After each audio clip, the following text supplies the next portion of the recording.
Just a quick note before we start today. We recorded this episode with David on May 3rd, which is about a week before the recent finality incidents on Ethereum's beacon chain.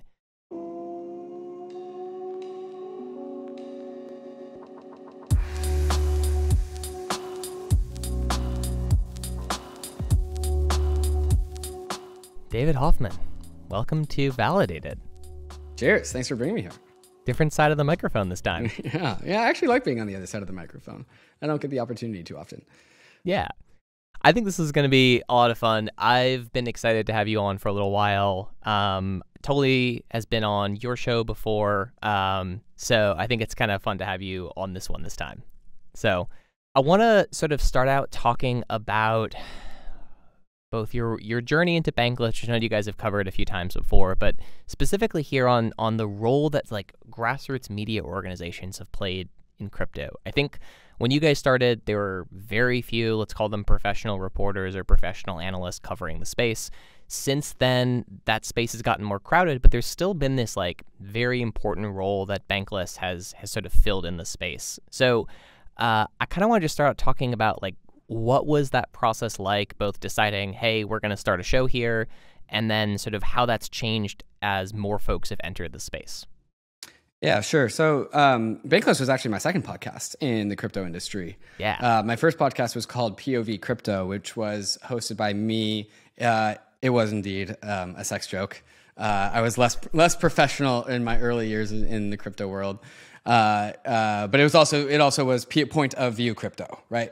And me and my college friend, who was a staunch Bitcoiner, just disagreed all the time. And when we were getting into crypto, it was me and him in our friends chat group.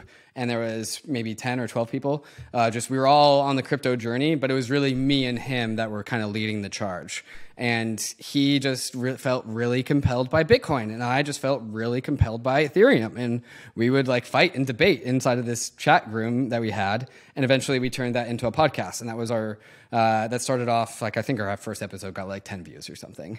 Yeah, as one goes when they don't have any other supporting platform to get started. But just through the process of consistency and also authentic debate from two perspectives, that like if you get the average Bitcoiner and average Ethereum like into a room together, especially back then, like it's nails on a chalkboard. But because it was me and my college friend, we were actually able to like yell at each other and debate in like semi-aggressive ways, but also with love at the same time, right? Yeah. And so like that's what actually made it like an enjoyable process. Even though like legitimately we were yelling at times, it was still fun to listen to, not just like pain to the ears.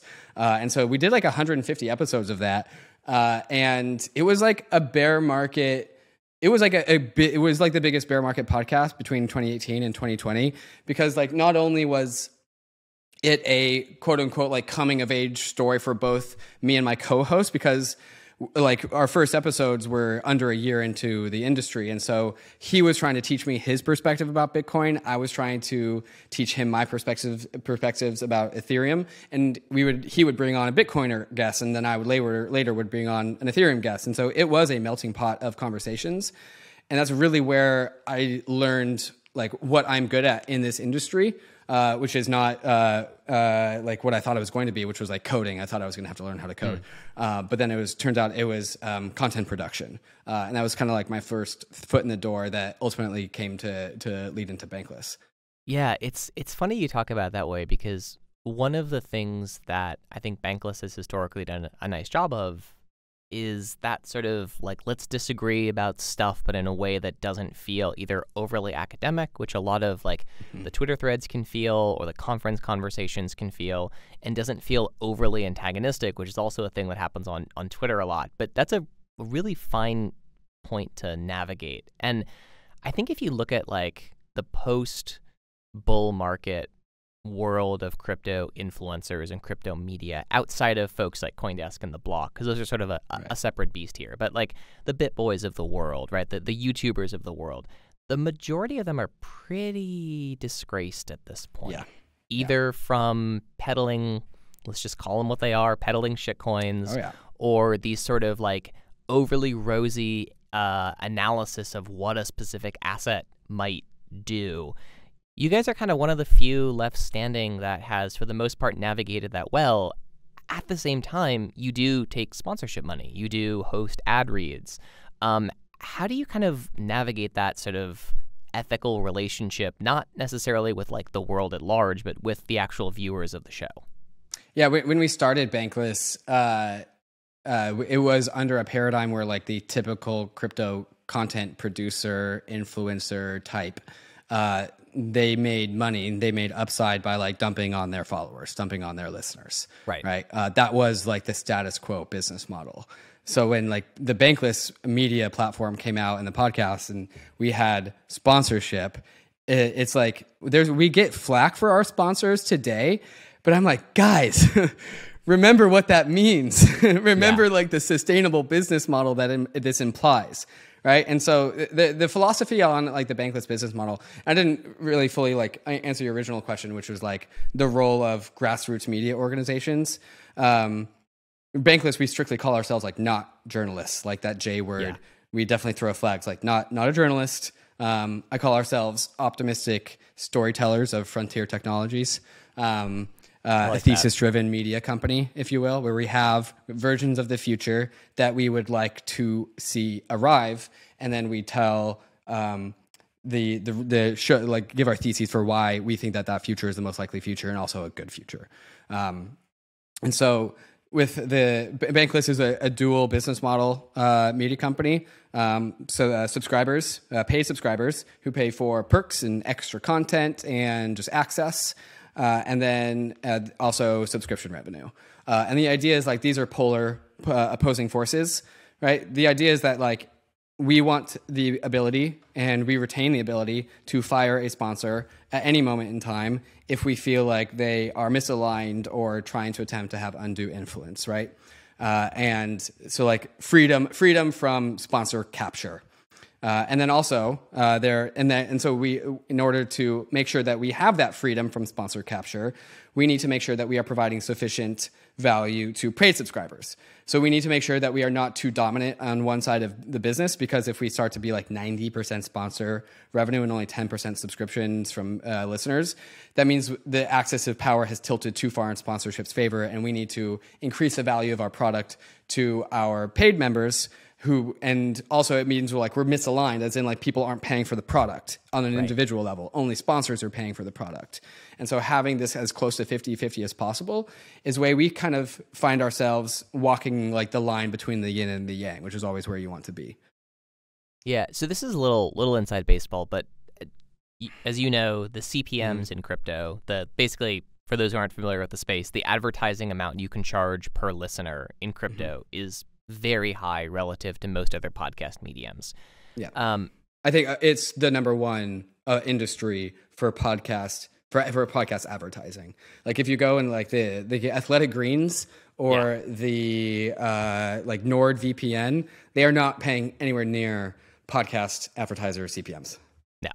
And so what's interesting here is balancing those two things between sponsorship revenue and membership revenue.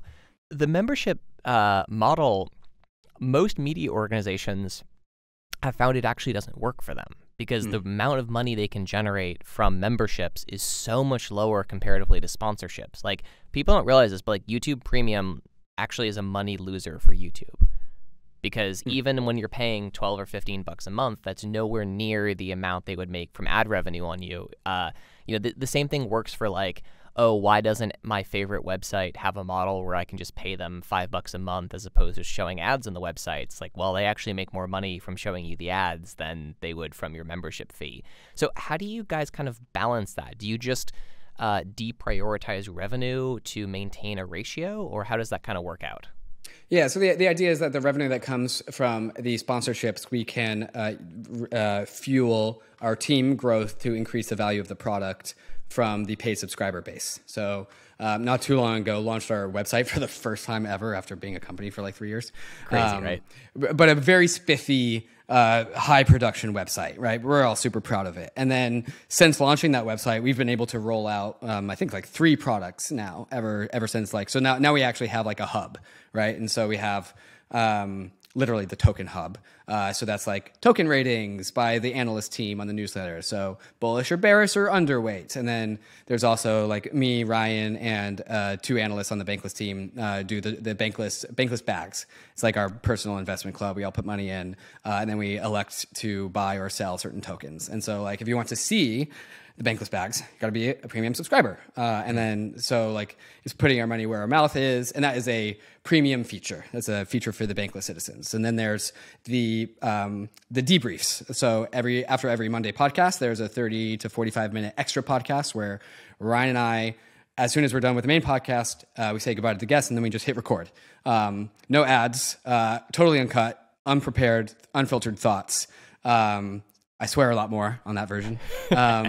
And that only goes out to the premium feeds, and to the premium feed, right? And so like that is owned, that's owned by the Bankless Nation citizens. And so the idea is that like even when the balance of podcaster revenue comes from sponsorships and starts to overweigh, we've seen it go back and forth a number of times. When it starts to overweigh premium subscribers, really that just means is that we actually have more resources to fund into making and improving the product for premium subscribers.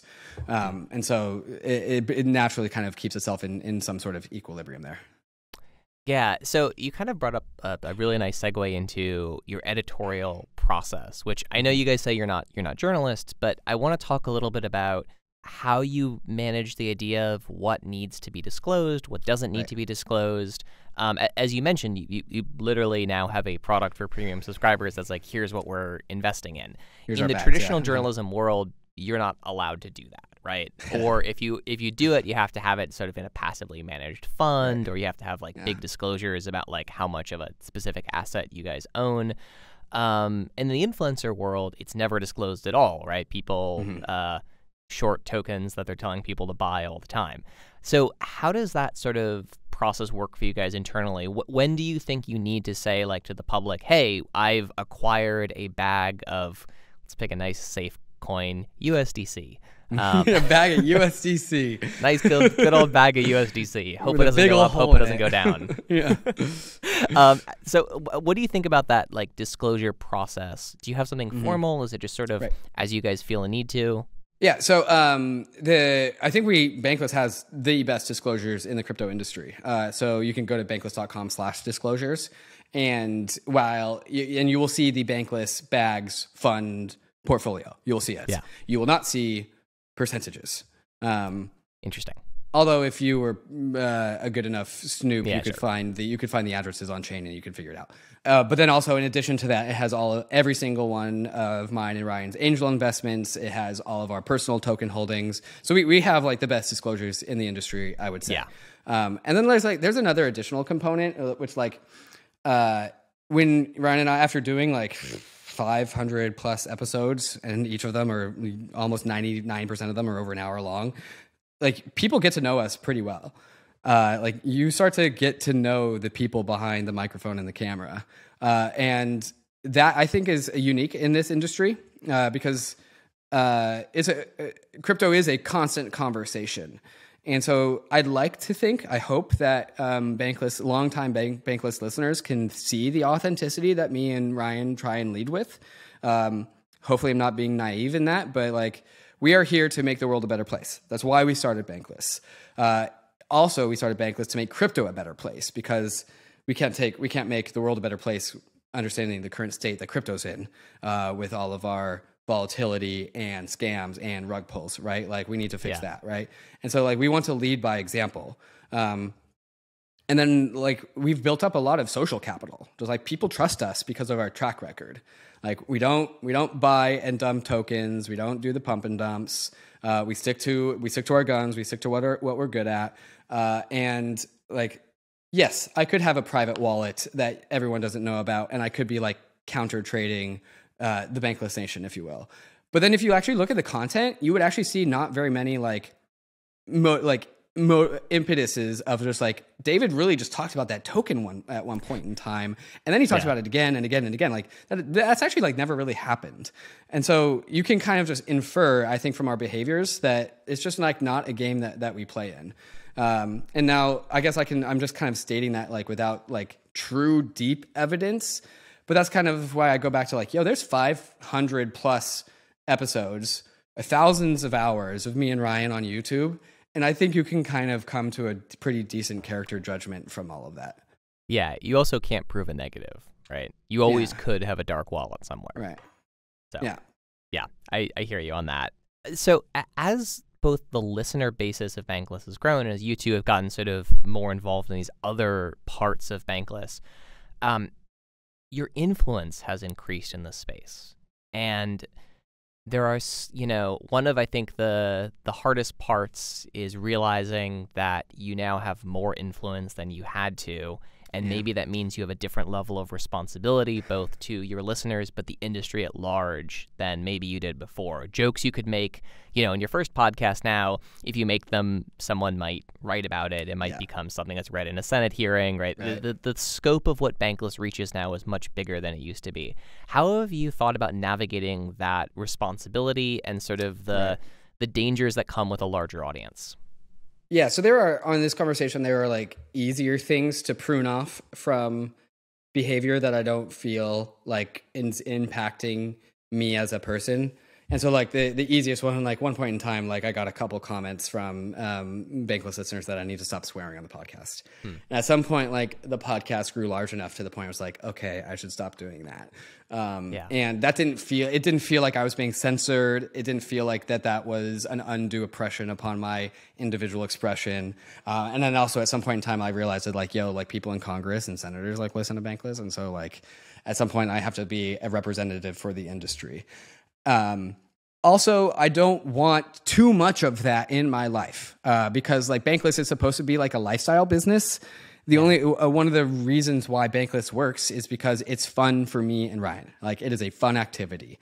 And so I don't want to have too much oppression just because I have a large listener base that infiltrates and controls my character. And so like every once in a while on the weekly roll-up, I'll slip out that one of my favorite NFTs is a crypto dick butt.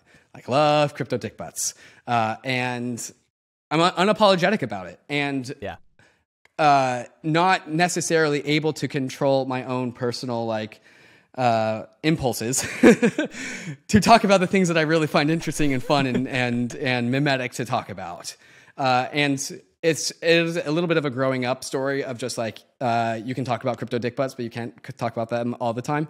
And it's just like annoying for some people. And so like I have to keep myself with guardrails on. But at some point in time, like I do ultimately get to be patient for the opportunity to talk about whatever I want to talk about. And it's more about choosing my moments. Right. And I could probably take more consideration to like the weight of the responsibility of crypto as a whole's like PR, the influence and reach that Bankless has. But I think one of the reasons why people like Bankless, or at least one of the reasons why I like that people like Bankless, is that me and Ryan are super authentic.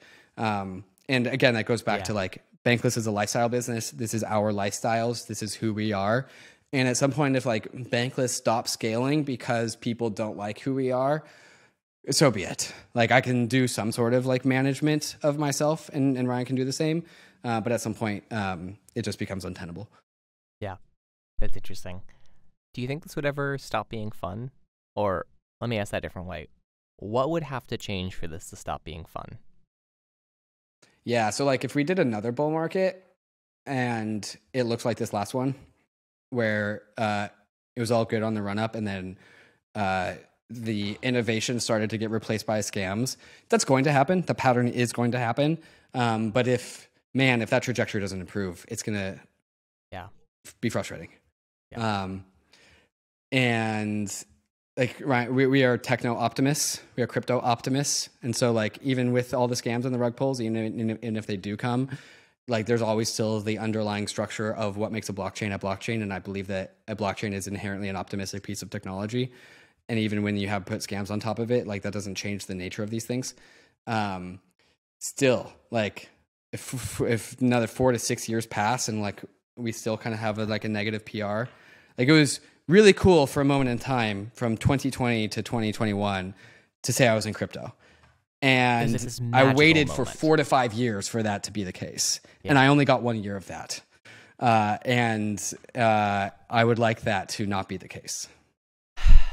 Yeah, it's funny. I used to feel worse about that industry cycle than I do now. And I think it's because what we've seen, unfortunately, is everything outside of crypto is also going through that same cycle. And I think that like makes me more bearish on like the macro future of like this entire system that we've built. But we see this with banking right now too, right? Where it's like, oh, like just like clockwork, a bunch of banks are failing again. Right. And just like clockwork, a bunch of valuations that, it's kind of one of these things where it's like you can say that there were a bunch of overvalued tokens, and then you can also say like, well, Netflix is down 85%. Mm-hmm. And, right. are we really going to say that like either Netflix being down 85% is justified, or Netflix having the top that it did was justified? And so there's been this very kind of uncomfortable thing where I thought crypto was going to mature into something that resembled the more traditional markets. And the more traditional markets are actually starting to resemble crypto more. Yeah. Yeah. That's actually a theme we've said quite a lot on Bankless is like, as crypto is becoming modestly more stable, the stock market is becoming modestly more volatile. As like people get more internet savvy with the natural arc of the internet, crypto becomes more usable. So these things are like converging together. But like what would make it less fun is like if my expectations about how fast the collision between society and crypto is actually way slower than I thought. I mean, I'm still gonna do podcasts, but like maybe I'd talk about other things. Like once upon a time I did a food podcast. Maybe I'll do more of those if crypto is still running in slow motion. That's interesting. So I want to take a little bit of a hard fork here into the world of actual blockchain. So I think for those who don't listen to Bankless, their perception is it's sort of the unofficial ETH maxi show. Right, yeah. ETH, Ethereum, nation state content. Yes.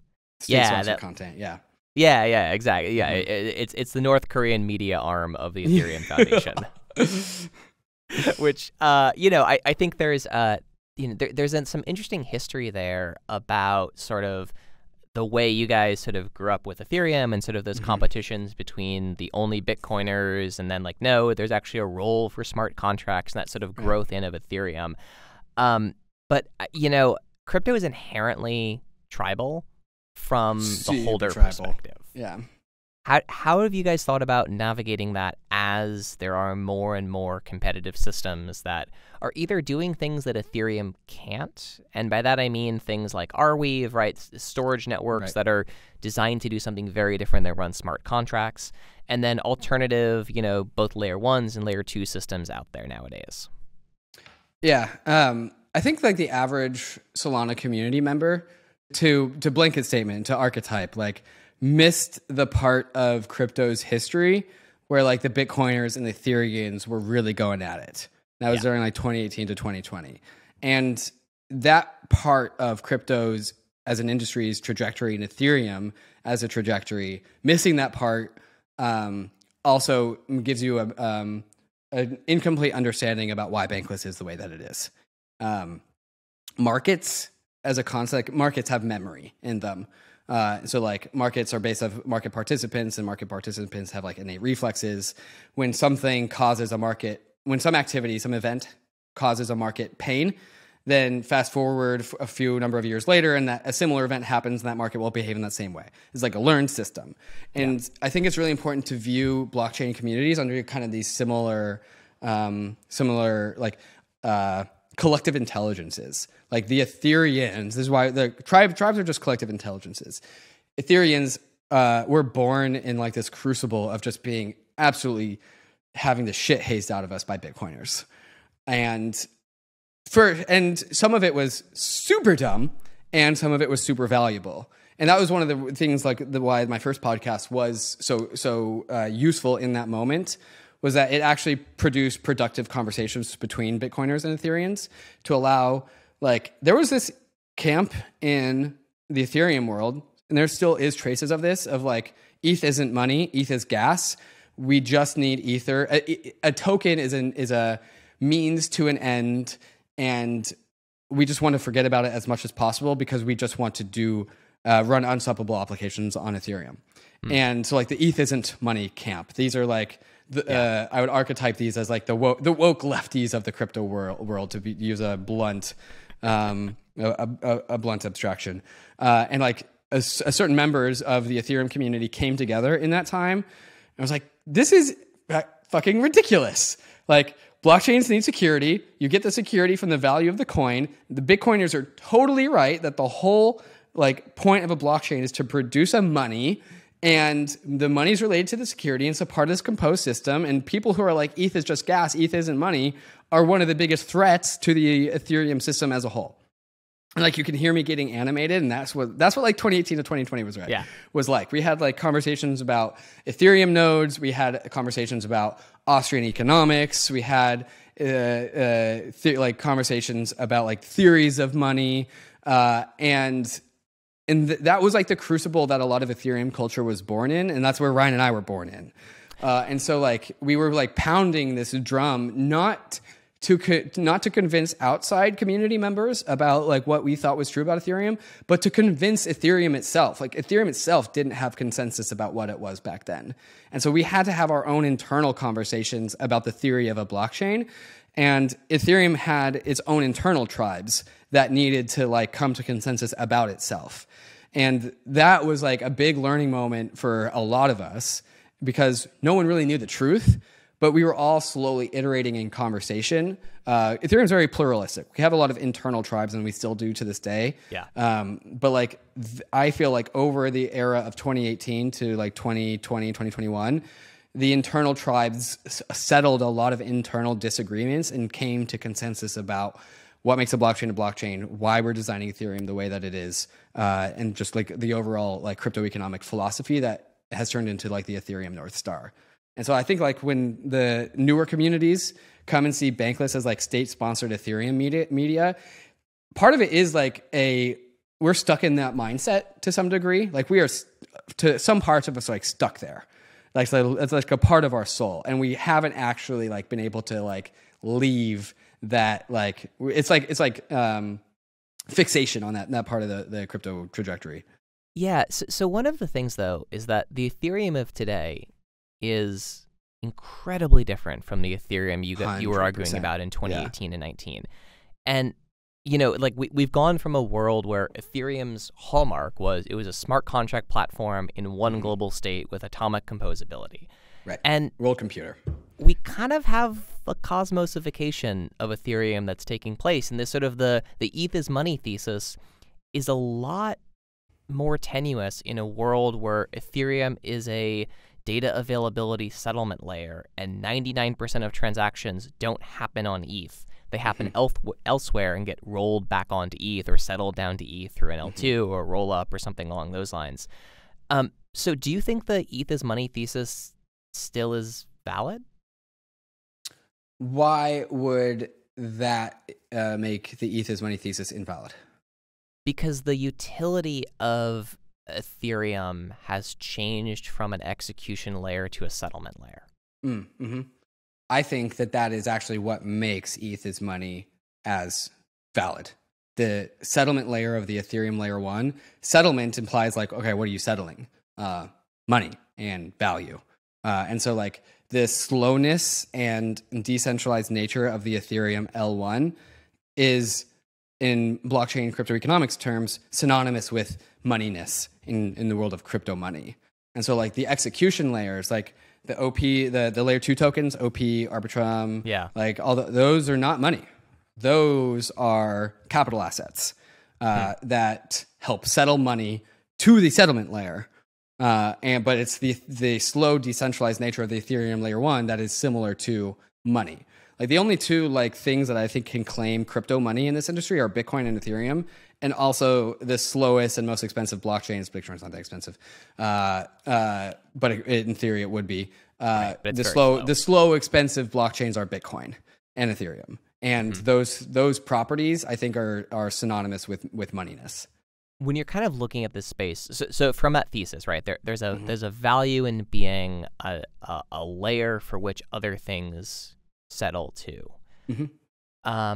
What does that settlement have to look like for it to be a legitimate use of those properties. So the reason I'm kind of like talking about it in this way is like we have a lot of things nowadays that are some form of Ethereum scaling, right? We have rollups, we have ZK rollups, we have proper L2s, we have side chains with bridges, right? We have a very complicated series of things that you can get to basically settle back to ETH.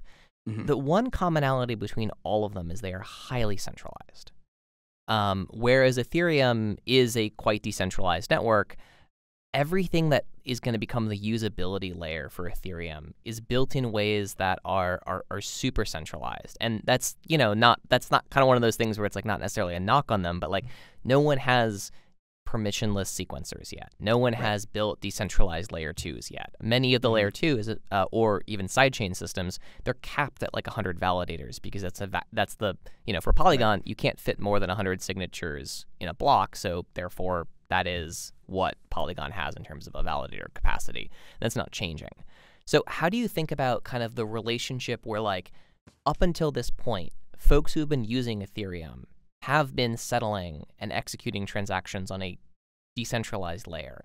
And now the sort of future of this is like actually people are going through something that is close to as centralized as a traditional financial provider, even if the end state is settled onto Ethereum. That process of getting there, it's being mediated by a lot more intermediaries than sort of the original versions and visions for Ethereum. Right. So there's an infinity different number of ways to settle on Ethereum. Coinbase, super centralized, settles on Ethereum. Me, a one of one person, centralized in the one of one, settles on Ethereum. Hybrid decentralized models that we can think of, state channels between two parties settle on Ethereum, and varying levels of decentralization. Right. You can go across the spectrum of centralized to decentralized settlement onto Ethereum. There is like the archetype for layer 2s, which like the ETH types like myself say like layer 2s will in a decentralized capacity scale Ethereum. And when we say those words, we're actually using like the archetype of layer 2s and not actually the specific implementations of layer 2s as they stand today. Yes. The way that and that's the way that Ethereum people talk about layer 2s, like the layer 2 archetype. And why we talk about that is that like we believe that layer 2s on Ethereum have the most credible path towards decentralization, regardless of the state of things that they are today. Like once upon a time, Ethereum in 2015 to 2016, super centralized and had a ton of work to do and took an unfortunately long amount of time, way longer than we thought, to get to the point that it is today.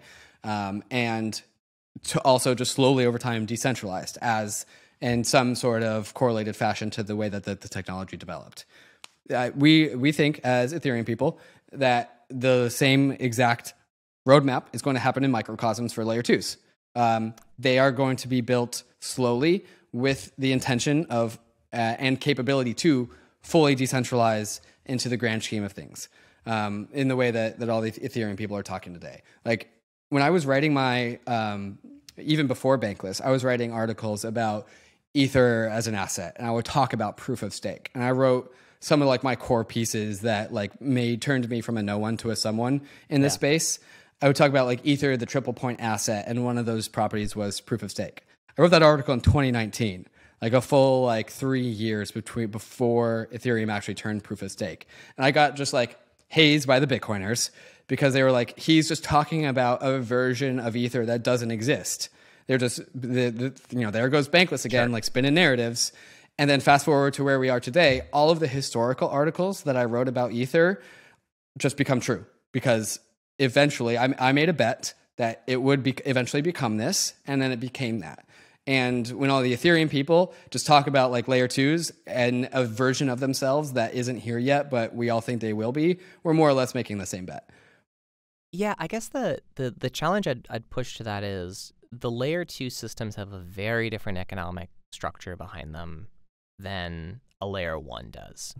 And so I think we see this a little bit in the Cosmos space, where there's a lot of incredibly interesting things being built on Cosmos, and it's sort of this network of a lot of semi-independent networks that are semi-connected as well. But the decentralization just isn't there at anywhere near what you see from other L1 ecosystems, because each Cosmos world is its own thing. Same thing on Polkadot with parachains, right? That like with the minute you start to simplify the types of things that are running on the network, or the number of different subnets, or we can call, for the sake of argument here, right, any type of Ethereum scaling solution is its own network. And so for those to actually reach the levels of decentralization that you would need, there are some core technology innovations that haven't been done, specifically around things like sequencers, right? That's just like no one knows how to do this yet. There's a few theoretical papers, but no one has figured out a way for permissionless sequencers to sort of exist and run. But the other piece is like, and maybe just the answer is like, this is a further market evolution that's needed. But if you break up the value chain associated with L2s, the incentives to decentralize them, if they're purely execution layers, are a little bit thin, right? Because most execution layer systems have significantly fewer players and are significantly more centralized than settlement layer plays. So I'm kind of wondering, like, if we sort of expect these systems to be settling back down to Ethereum, is it reasonable to expect them to also be decentralized? Right. And so I think we're zeroing in on probably the thing that we probably disagree about, which is like the whole point about a layer 2 is that it doesn't actually have to be as decentralized as the layer 1. That's why we make it a layer 2. And so the whole idea is that Ethereum optimizes for decentralization. And then through what makes a layer 2, combination of cryptography and crypto economics, a layer 2 can actually sacrifice decentralization because the higher court of the layer 1 checks on it. And the layer 2 makes commitments to the layer 1 about how it's going to operate. And then the layer 1 makes sure that it follows the rules that it committed to originally. And so you get the decentralization for all the layer 2s because of the layer 1.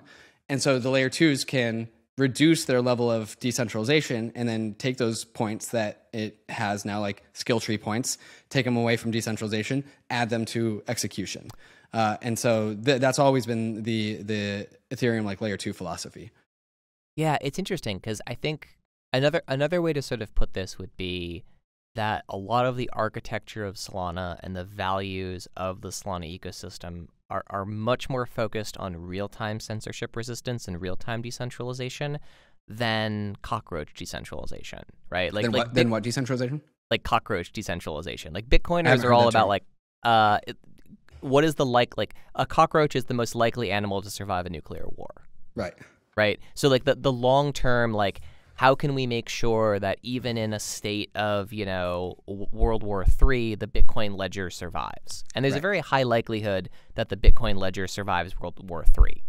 Much higher likelihood than like the Polygon ledger surviving World War III, or the Arbitrum ledgers, than any sidechain layer surviving World War III. And it sort of seems like the argument here is that it's sort of very similar to the Bitcoin world, where the point of decentralization that matters is on the survivability and global availability of the ledger over necessarily the ability for someone to transact on the network in real time. Because you need decentralization of the execution layer if you want to maintain censorship resistance in real time, as opposed to sort of the longevity aspect. Do you think that's kind of a fair assessment of kind of where implicit values are shown? Yeah. I might need you to ask the question again, but like the idea should be like, if we lose the Arbitrum ledger in the archetype of layer 2s, the future versions of layer 2s, the Ethereum ledger will be able to settle your transactions, right? So if you had money on the Arbitrum layer 2, the Ethereum layer 1, the Supreme Court of the Ethereum network of chain system will always be able to pull back your money from wherever it is in its network of layer 2s, layer 3s, layer 4s, layer 5s. Even if your layer 2 through 5, gets banned by China, Russia, and the United States. Right. Yes. And so like you can always have the freedom to exit, right? That's a super core philosophy of Ethereum, is like you can exit to the layer 1. And so if you can't access the layer 2, 3, 4, 5, 6 from the user interface, or they get shut down, or they get censored, The idea is you can just route your transaction through the layer one, and then the layer one will pull you back your money. And so it's that, and that's why like the properties of decentralization and censorship resistance at the layer one are like of the utmost importance, and why in a properly constructed layer two, it's okay to compromise those things up the stack. Yeah, it's interesting because I think there's a level of like access versus like, what's the term here? Access versus accessibility. Mm-hmm. Like Harvard is technically everyone in the United States has access to Harvard, right? Very few people is it accessible to, Mm-hmm. right? And these sort of differentials there. I guess part of the thing I'm wondering about is like that technical ability to exit to the layer one is a very important philosophical grounding principle for folks who are very heavy into blockchain. In a world where we're looking at this technology to disrupt, let's just pick the name of your show, Bankless, right? If we're actually talking about normal folks switching over from using centralized, regulated U.S. banking institutions to building something fully on-chain, the amount of technical know-how needed to exit to the L1 is pretty high.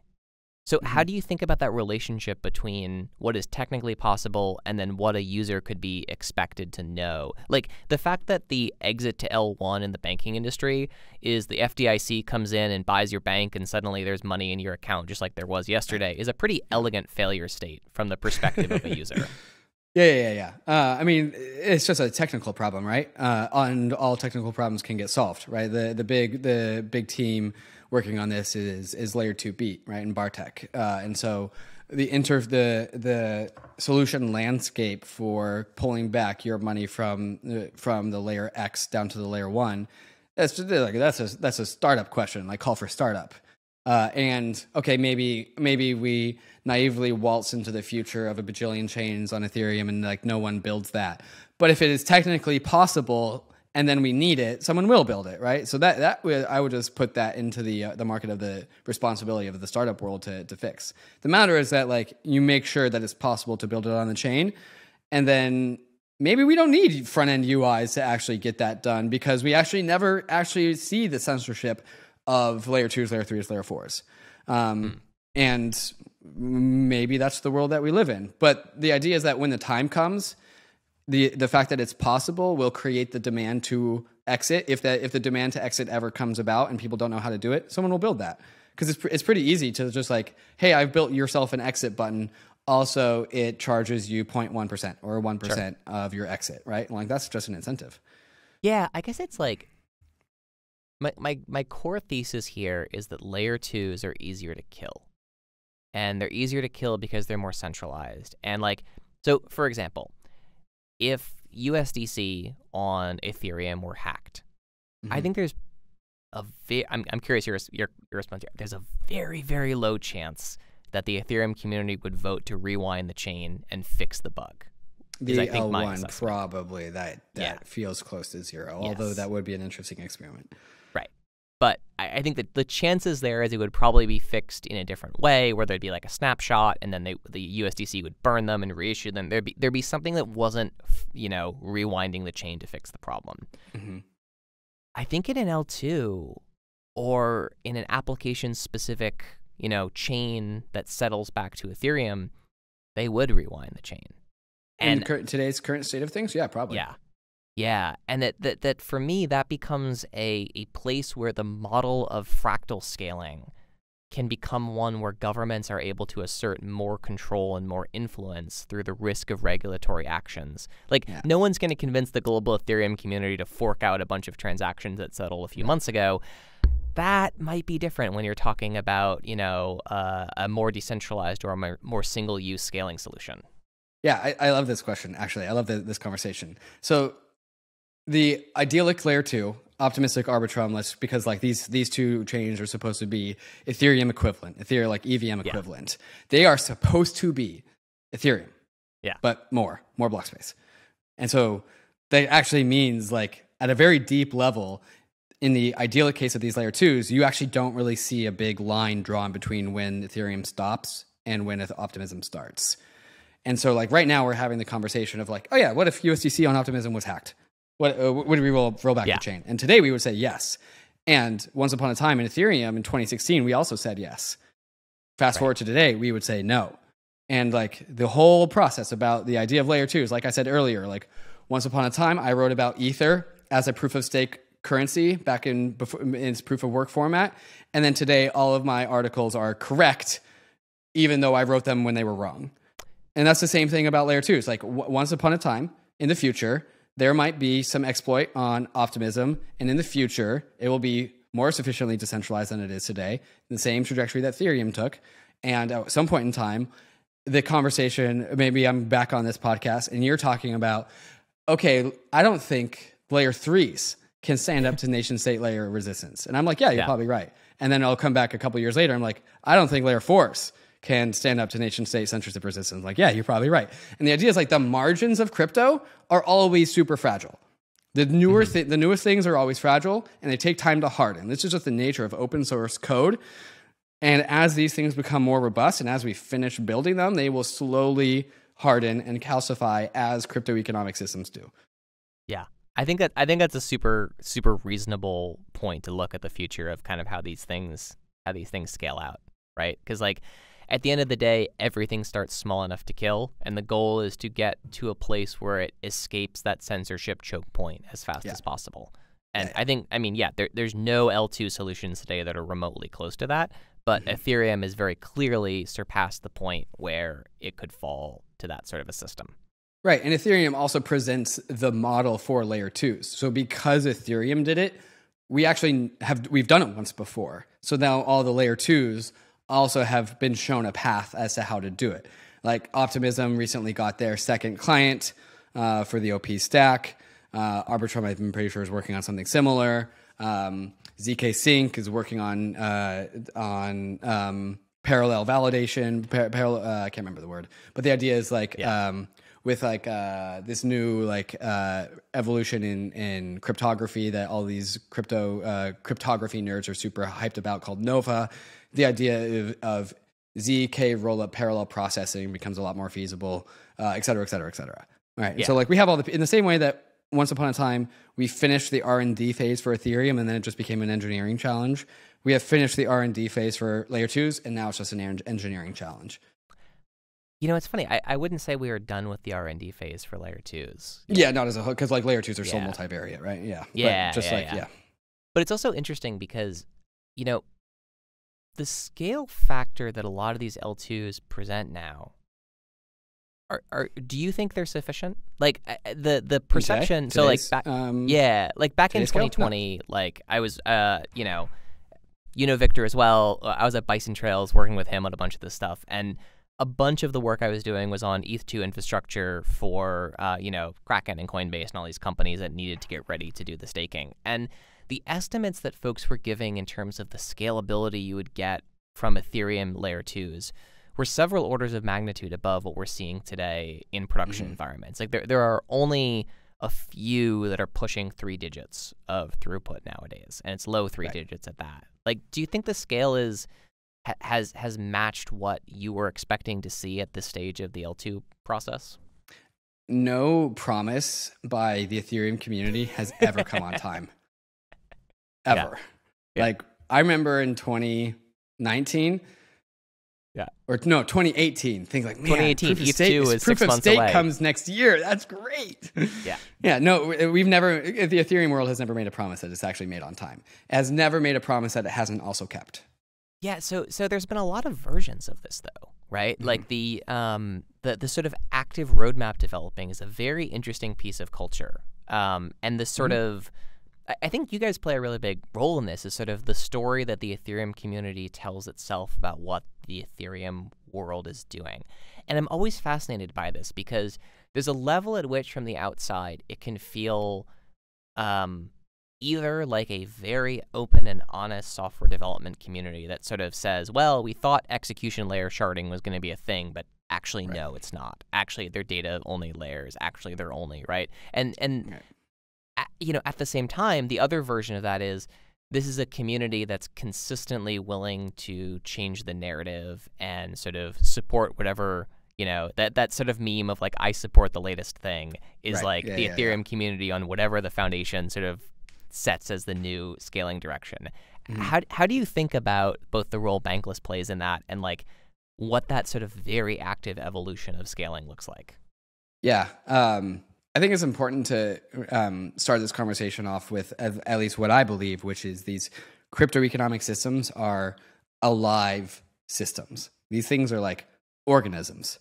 The first like alive thing that the internet ever created was like a computer virus that could replicate and live on the internet. Now from then on out, it's like single cell organisms on the internet with like agency. I mean, if you believe viruses are alive, yes.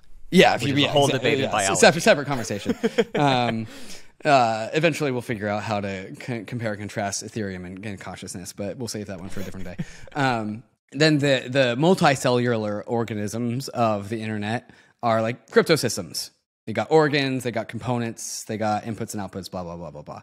And so like Bitcoin did the same thing.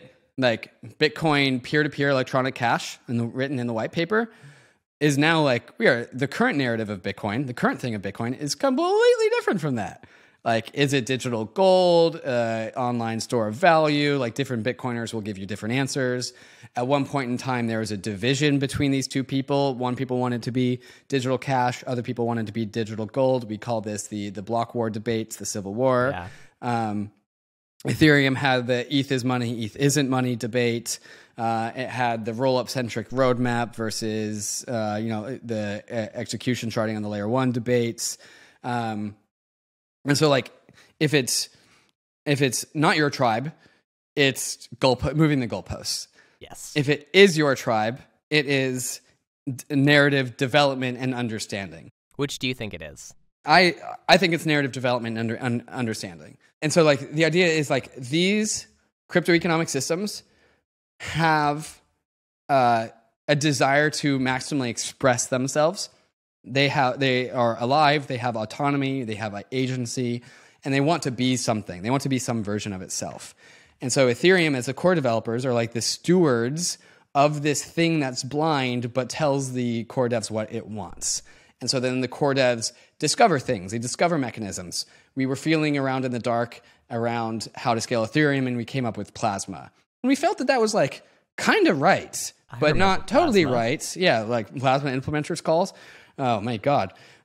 Too many of those. Good times. And so like feeling around in the dark, it's like, we think we're like warmer. And then like optimism has this aha moment, like optimistic roll-ups, found it, right? And so then we build that. And then like the Ethereum community like sees this as a discovery, optimistic roll-ups. There's consensus that this is by the community about this is the right path. Same thing with like EIP 1559. Like we lowered the Ether issuance from 5 to 2 per block, or 5 to 3 per block, 3 to 2 per block, and then discovered EIP 1559. And then the narrative around Ethereum monetary policy was like first A, absent, and then B, slowly became minimum viable issuance, right? And so that was us discovering something that we deem to be optimal about Ethereum. So the Ethereum community is discovering what Ethereum wants to be. And we are letting this organic research and development process actually define Ethereum. So like you said, like fast forward into the years of today, from the years of when Ethereum, the white paper started, it is a very different machine. Although there actually is a lot of parallels, but there is like the implementation details have changed and iterated and developed over time. And I think that like if we had rigidly stuck to the Ethereum white paper, we would have like built this like bastardized version of Ethereum. And also it's worth noting that like it's the Ethereum community that is actually the only community that can actually determine and discover what Ethereum wants to be. And then the Ethereum community, tribal as it is, looks towards Bitcoiners and be like, you guys are moving the goalposts. And it moves to Solana people and like, you guys are moving the goalposts. Even though these communities are also engaged like in the exact same behavior about the discovery of their particular blockchains. Yeah, it's, the crude analogy is we're all just slime mold, right? And when it finds a bit of food, we all I love that analogy. Yeah. It's really interesting. I mean, I do think the decision to say we're going to fracture the Ethereum state was a very, very interesting one, because that was You're talking not about execution charting? Yeah, exactly, right? Yeah. This idea to say that like Ethereum, for all of its history, has had one ledger and one global state that you could read from. Right. And Execution sharding always confused me. Yeah. Right? But the roll-up centric roadmap of Ethereum, where you have data sharding and then you have bridges between roll-ups, it's actually the same thing. It's like two different strategies to approach the same conclusion. It does. It still scares me, I would say, though, because so state proofs are still fairly immature, and state proofs will help a lot once those get developed out. But like one of the hallmarks of like the blockchain ecosystem I know and love has always been that there is one state. And there's this interesting thing happening with Ethereum, like on many other networks that predate Ethereum. Ethereum 2. Many networks that predate Ethereum 2. The state was always fractured, right? Like Polkadot fractured state, Near fractured state. All of these like systems were using a pure parallelization of state model to scale. Solana is one single global state that's trying to just be as fast as possible. And the Ethereum version is a little bit of a hybrid, right? That there are isolated states that are interoperable, and you can sort of establish trust between them using systems that are bridges.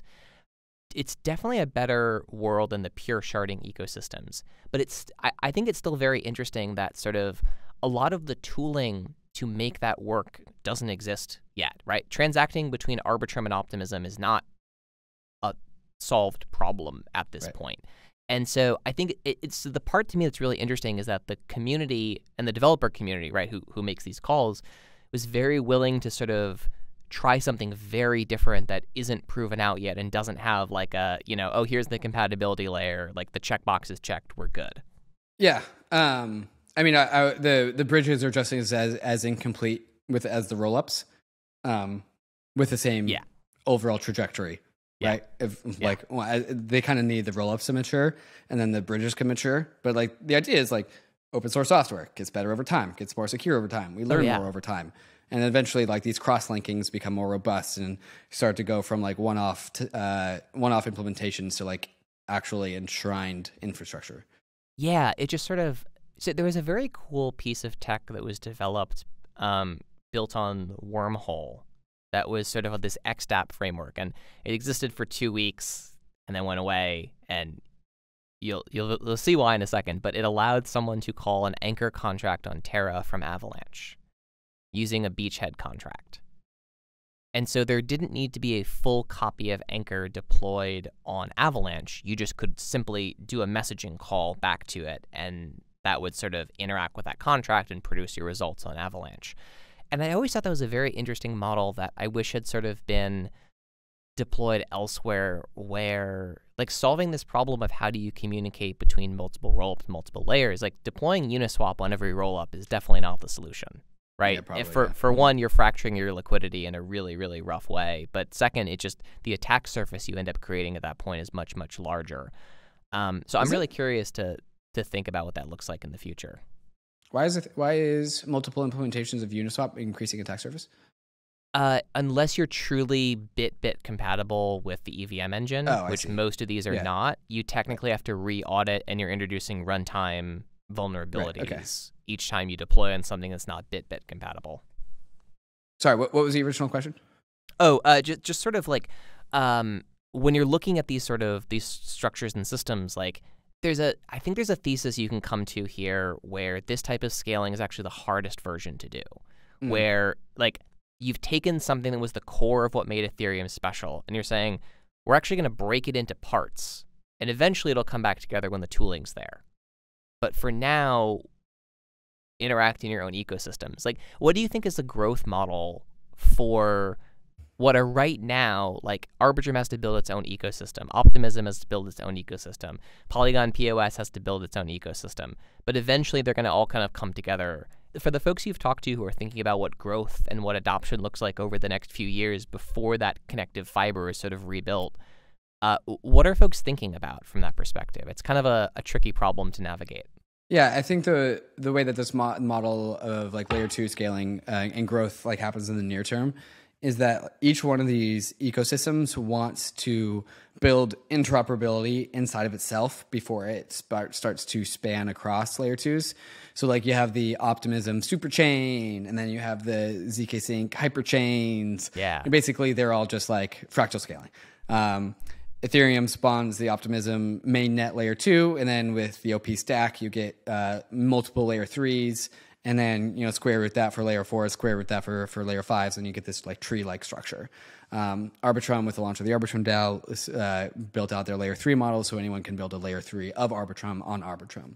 ZK Sync in the ZK rollup world has like the same thing with like their circuits and like what they call hyper scaling, hyperchains. It's all the same model. So it's like tree structure. And to me, the reason why I feel resonance with that is because that's how the ledgers of TradFi work, right? You got the central bank digital ledger, and then you got the commercial banks, and then you got fintech, and then you got, I don't know, some more ledgers after that, and it's a tree structure. And so like if Solana wants to be this like one single global state at the bottom settlement layer, why can't you also, like, it's going to reach from its maximum capacity, right? Unless the design philosophy of Solana is that it hits infinite scale. Maybe that is what it is. But like the idea is that like if you can build a Solana, you could also build a Solana on top of a Solana, right? You could still do the fractal tree structure even with a design philosophy of like maximum scale on every single chain. And like you're going to increase the scale. It doesn't matter what the scale of your chain is, like you can just always add more. And so the other, I think, like useful perspective, I don't think we have the time to go into it, but is like biomimicry in crypto economic systems. And I think that like the biomimicry of modular chains where each module can be broken up into a competitive gene, if you will, and each gene is competitive. And like that's kind of like what the OP stack is going after. We start to build like higher expressions in more app specific layer 2s, layer 3s, layer 4s that can fit into corners of the internet. And then so all of these like Optimism, because everything's built on the OP stack base, the open source tech standard, the interoperability between Optimism chains is like as synchronous and coherent as composable as we hope what would like Solana as a shared single settlement layer would also be. Like there's technical implementations, but that's the idea. Yeah, so this is the piece I think that like we probably disagree on more than anything else, which is that I think that the biotree system is super interesting. It is the way TradFi is built. It is also all of TradFi's failings come from that fundamental architecture, right? That when Robinhood users got rugged from being able to transact with GameStop, that was because the tree of the one branch down failed, right? That was when their clearinghouse was like, you do not have enough liquidity for this. We're going to turn off your right to do these types of trades. So was it the structure that failed, or was it the censorship and lack of transparency of the structure in that particular part of the structure that failed? I think that they are functionally one and the same. That anytime you're building a nested tree system, even if it is fully transparent, the points of censorship, like for example, your L4 can get censored by your L2.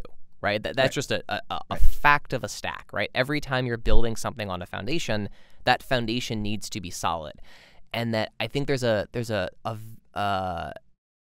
interesting architecture there to say like, can we take our tree, and then can we build another tree on top of it, and can we shift them 90 degrees and suddenly build a lot more interconnects between them? But in the absence of that sort of interbranch and interleaf fiber, we do get into a place where every layer you move up is, inheriting the security of the layer below you is also inheriting the censorship ability of the layer below you.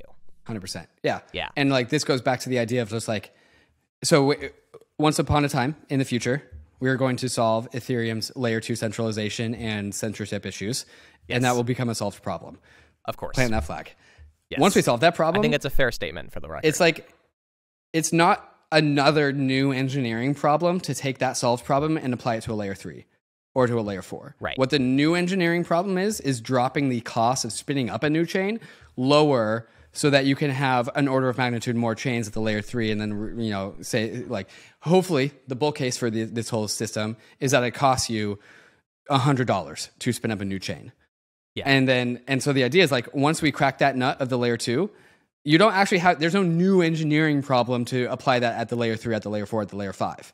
And according to the protocol sync thesis, one of the theses that we've developed at Bankless is that the most trustless and censorship resistant and credibly neutral protocols become the most adopted protocols because of those properties. And so if there's 2 layer 3s and one is still censored and one is censorship resistant, then people will adopt the credibly neutral censorship resistant one over the censored one. And so the idea is that like once you crack that nut, you don't think that's true? I said I hope that's true, but I think what we saw in the bull market is that is not necessarily true. Yeah, and also crypto has a lot of progress to make. Yeah, it's fascinating. Mm-hmm. Yeah, you know, I think that's kind of interesting. I would say my potential critique of it is that it's a theoretically very elegant architecture, and the question is, do users have the discipline to do it correctly? Like, if we start building the L3s and 4s, if we start adopting the L3s and 4s before the L2s are decentralized, it's basically a can we walk and chew gum? And that's always a hard question in crypto of can we walk and chew gum? So I'm curious to see how it works out in the future too. But yeah, Sure, there's no certainly. doubt that like there's no technical reason an L2 can't be as decentralized as an L1. There's just economic considerations and adoption considerations to see. Yeah. Yeah. I would also say like there's the flip side of the conversation with like there are use cases for chains to be censorable, right? Like Yes, 100%. a bank would like if we ever put a bank on a roll up, that we're going to have to make compromises about the centralization and censorship resistant nature of that particular roll up.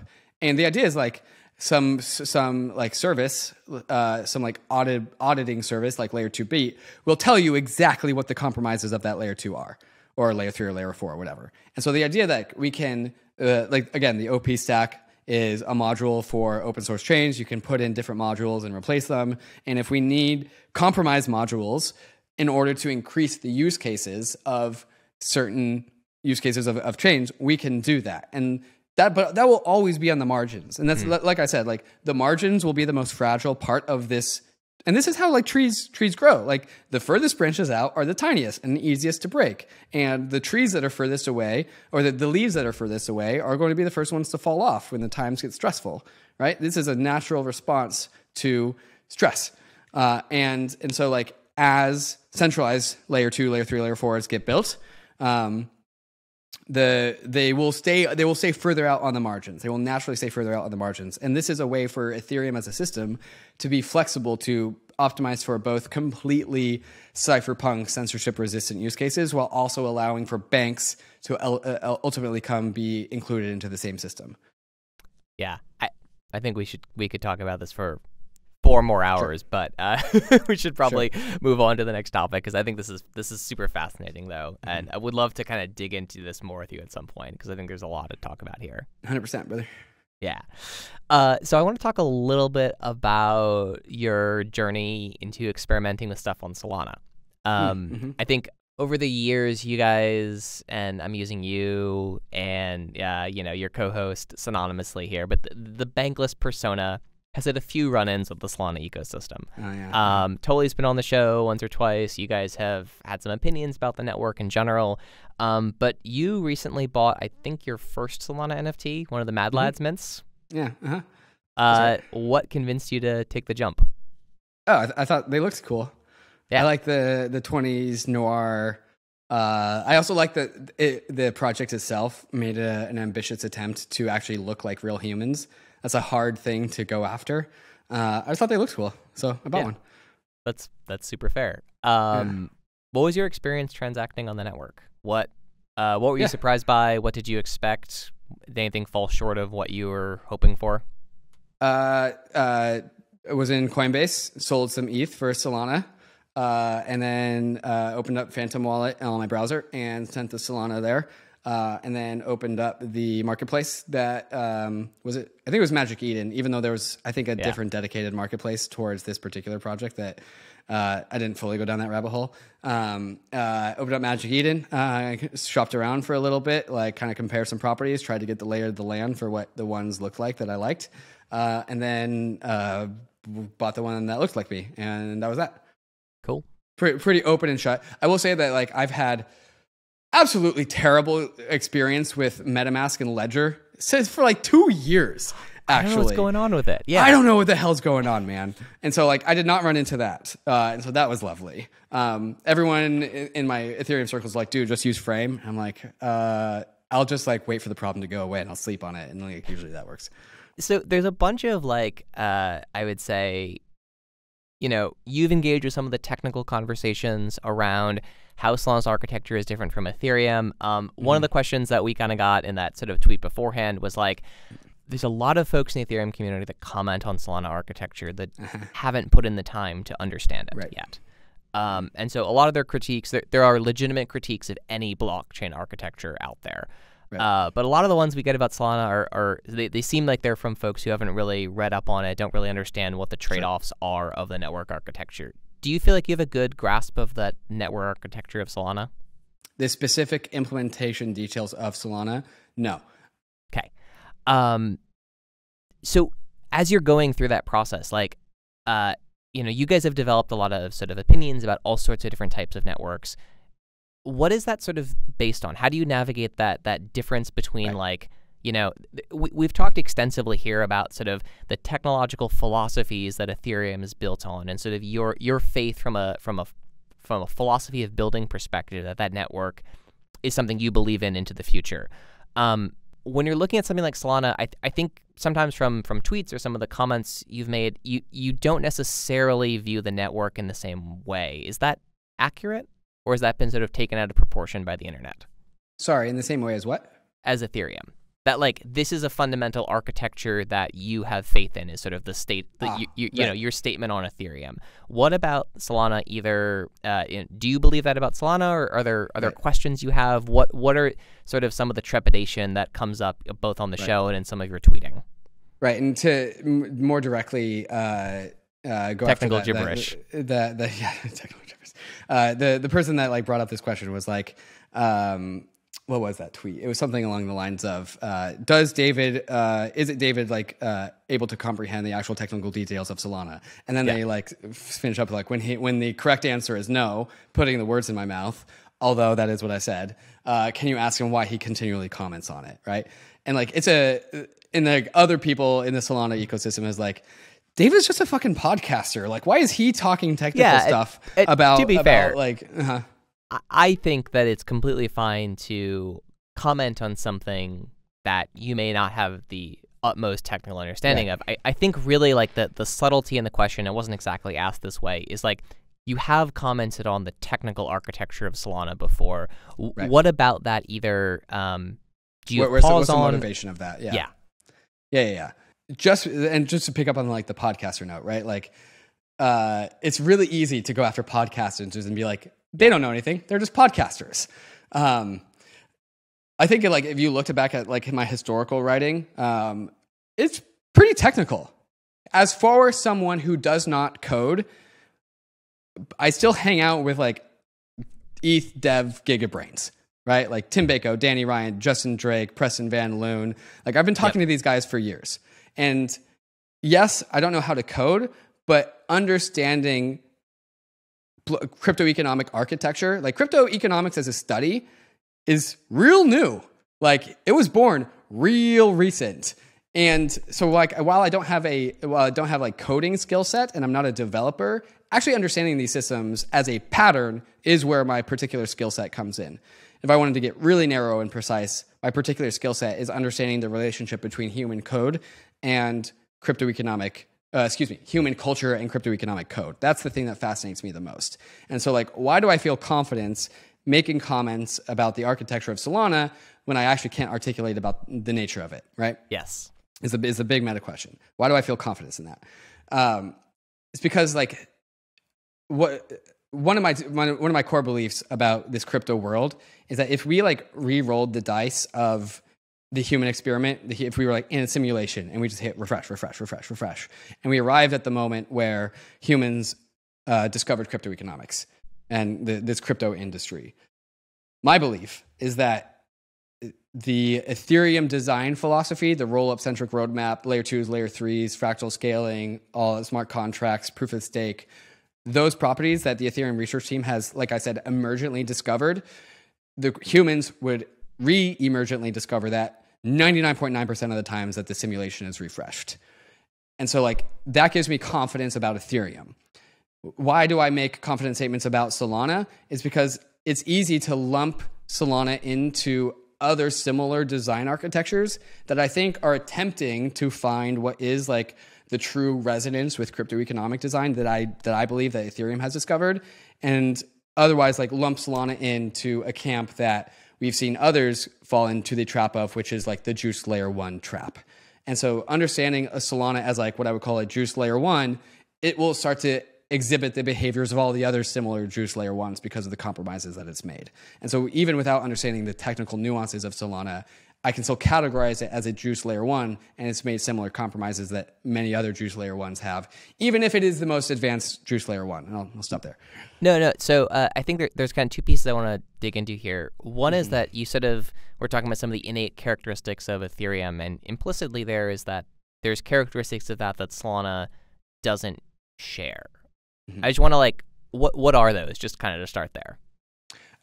A intentionally decentralized, constrained layer 1 is probably the big common denominator that's different. Ethereum is intentionally constrained at the layer 1. Say more about that. Okay, so small blocks. This is the small blocks archetype. To go back between like the Bitcoin wars and the Ethereum people, like small blocks or small throughput at the layer 1 produces decentralization, and therefore also security and settlement guarantees. I'm not sure that's necessarily accurate, right?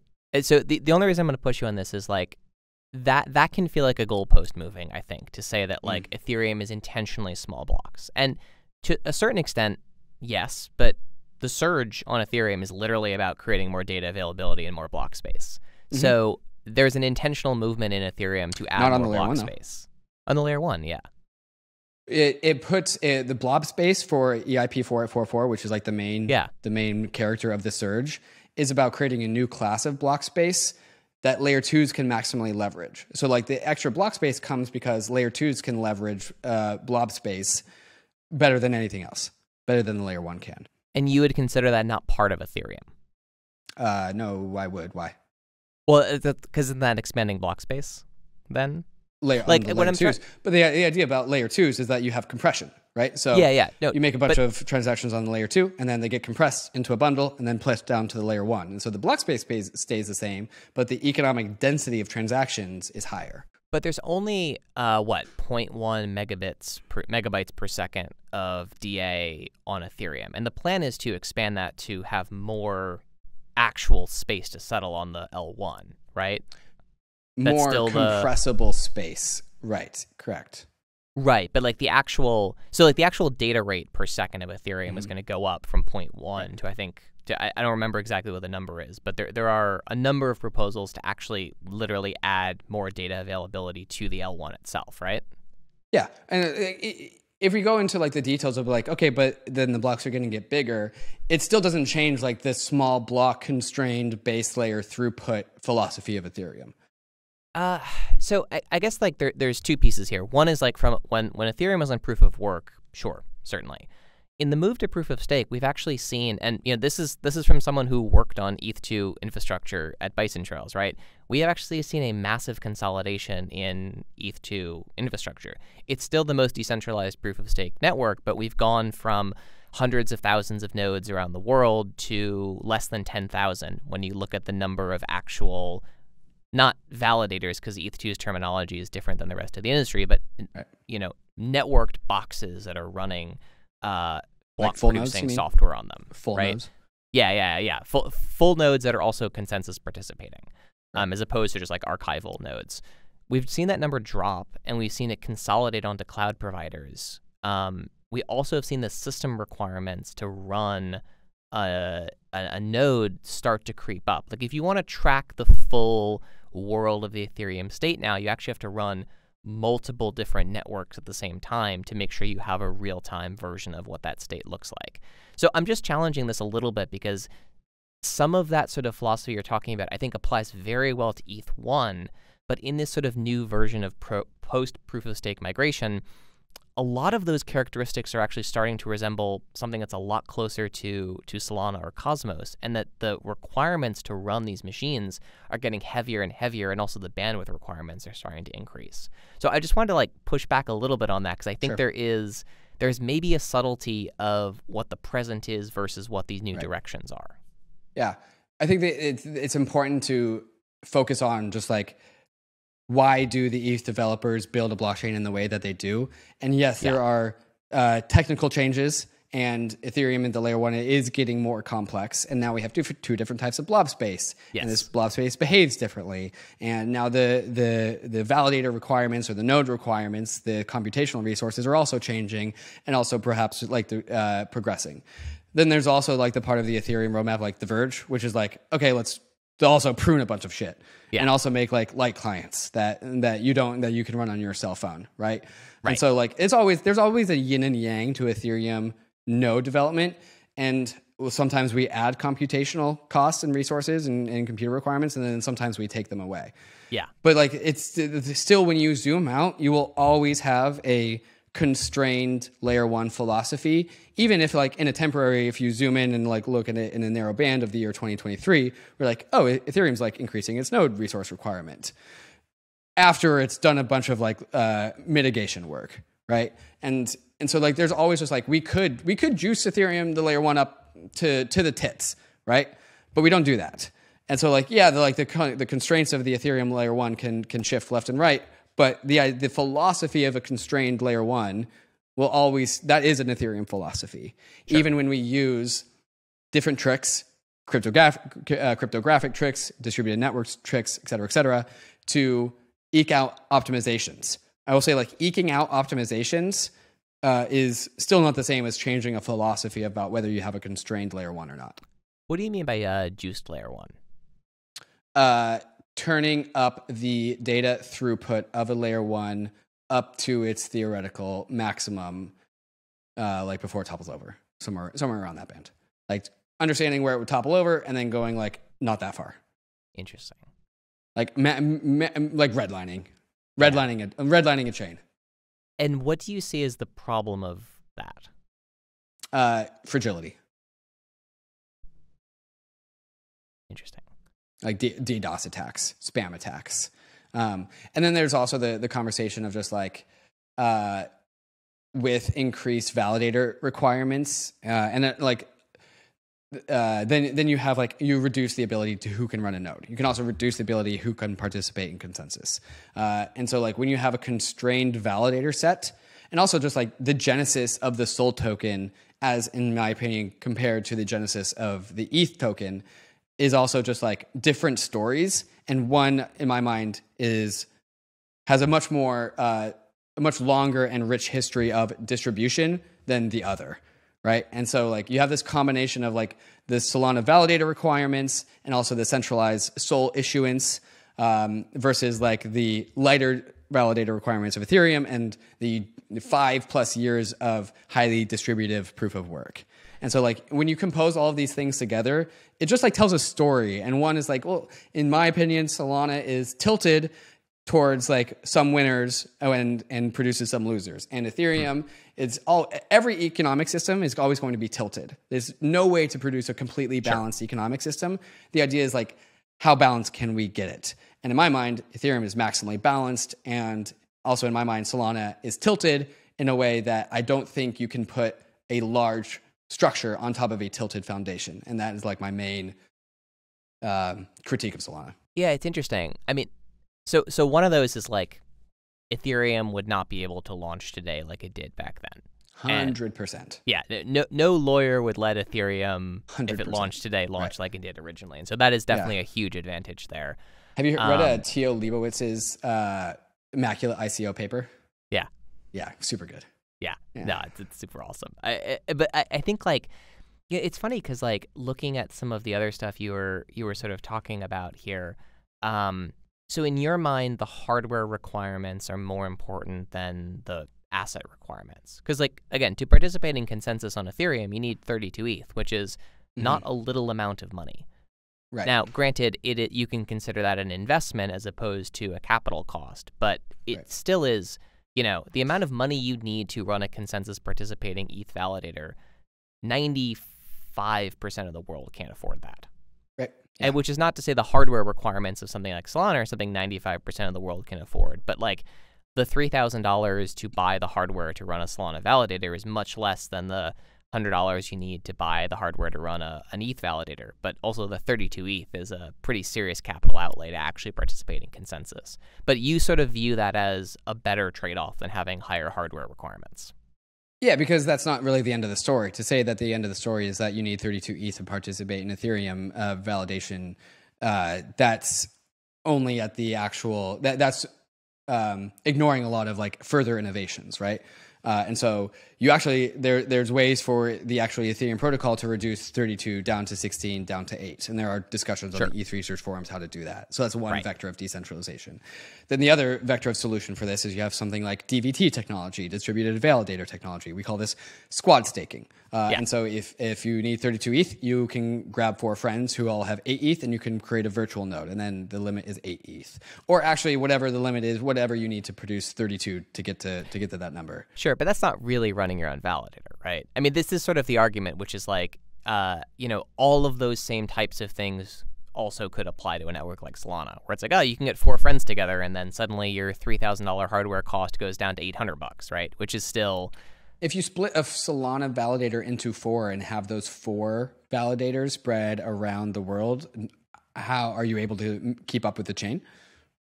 It would be a single validator, but on Ethereum, it's still one validator, right? Oh, you're right. Like, yeah, it is one validator. Yeah, you're right. Yeah. Yeah, you're right. So you're right about that. Yeah. Okay. Yeah, I think it's just interesting to look at like what the long term of these things kind of look out to.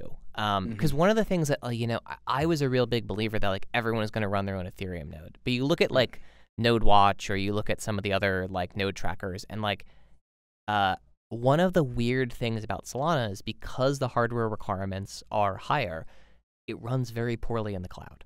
And so we actually have a very low amount of cloud penetration relative to Ethereum, where over 50% of the Ethereum nodes are run in the cloud nowadays, which I think is just like, this is not to say like it's good or bad for Ethereum. Is it Ethereum validator nodes and not full nodes? Yeah. Like the ones actually staking? Nodes. Yeah, okay. Yeah. Because when you can run things very easily, it's also very easy to run on AWS, which is a very sort of interesting like trade-off of like nuance.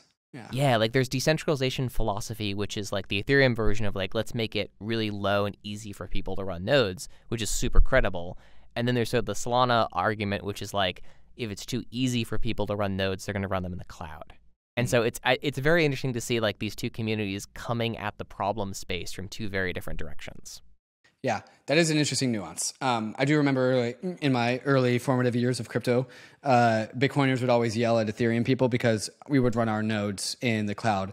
And back in those days, Ethereum was proof of work. When they talked about nodes, they talked about just downloading the chain.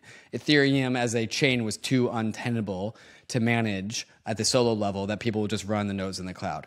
I usually don't give too much credence to the whole runs in the cloud thing because like cloud servers are like water. It's like and things just flow downhill, right? Since they are the easiest to spin up, naturally you're going to see a supply of virtual nodes just naturally be spun up. That's a stronger argument for non-validating nodes, just for like quote unquote full nodes, than it is for like when 32 ETH is actually there. But like what I would say to that is like it's easy to withdraw your 32 ETH, and because it's always easy to create an Ethereum node. If the day actually comes when these cloud service providers are censoring, and the day that comes that the nation state is turning authoritarian, the ability to exit is always there. And that's because of the design philosophy of Ethereum. Yeah, I think this goes back to the thing we were talking about before about sort of real-time censorship resistance versus like cockroach or nuclear winter decentralization, where it's like, we keep coming back to this thing where like the Solana implicit choice is, availability in a real-time format, and this sort of idea that like as long as one copy of the ledger survives, we can get the rest of the thing spun up again. And the place you kind of keep coming back to is like that ability that even if the network is heavily censored for a 2-day period of time, because it's easy for folks to spin it up in their home. It's like the recoverability part is more. It was where you seem to weight more as opposed to the real time censorship resistance. That's interesting. Yeah. Yeah. I think the it's always funny when different tribes talk because we use different words. Yes. I don't see like Ethereum, because of the vector of attack of AWS nodes ultimately creating censorship in that one moment of time. I don't see that as like something that like could happen. I'd have to think about this more. But then like my critique, my critique would be like, okay, so it's really nice that Solana is going for real-time censorship resistance, but maybe it should keep its chain up more often. Oh, sure, right. But like this is kind of the really interesting part, because like if AWS got a court order tomorrow that said you need to block every single thing on your services talking to the Ethereum network, 40% of the ETH stake would go offline, if not more. Right. And Ethereum as like a responsive system would adapt relatively quickly. And then it probably would not fall into that trap again. Yeah, totally. Within a day or two, I imagine most of that would have been moved, especially because so much of it's run by Kraken and Binance and like folks who are like, and Coinbase, folks who are like very professional operators on this stuff. But it's very interesting because like we would sort of argue, I think, at the Solana Foundation that is functionally the same thing as trying to push the bounds of technology, and sometimes the network goes offline for 12 hours. Which is interesting. I don't think that's the same thing. So why not? A one-time hypothetical censorship event of Ethereum's nodes is not the same thing as what appears to be a systemic inability to keep up the chain. So I want to actually like get into this a little bit, because I think this is super interesting, because the technical ability to exit to the L1, right? Or the technical ability to reconstruct the ledger and move things over and get things going again. That is functionally the argument of why the downtime on Solana, while it's not desirable and needs to be fixed, I'm not making any excuses for it, is not existential. Because each individual validator and each individual participant of the network, they have a copy of the state, they know what the state is, they know the state's secure, they know their account exists in the state that it is, and that is very structurally similar of an argument to say that like, the layers on Ethereum, like it's okay because you can exit to the L1. Even if there is a problem, we have a fallback solution. I just think it's very interesting. Like, I'm not going to defend uptime and say that it's not a problem, but like Ethereum testnet has gone down many times, right? And it is eventually there will be a problem with Ethereum proof of stake. And there will be periods of long unavailability, either while the network slashes itself down to resolving a fork, or if there's manual intervention required. This is just a property of proof of stake networks, right? And so it's interesting to kind of look at these sort of two perspectives on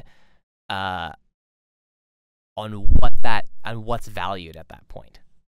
Right. Yeah, and I think I'll invoke the other part of the conversation that we had, where like, at some point, Solana, if it is in its maximally successful case, will be saturated, and why not just deploy another Solana on top of Solana, right?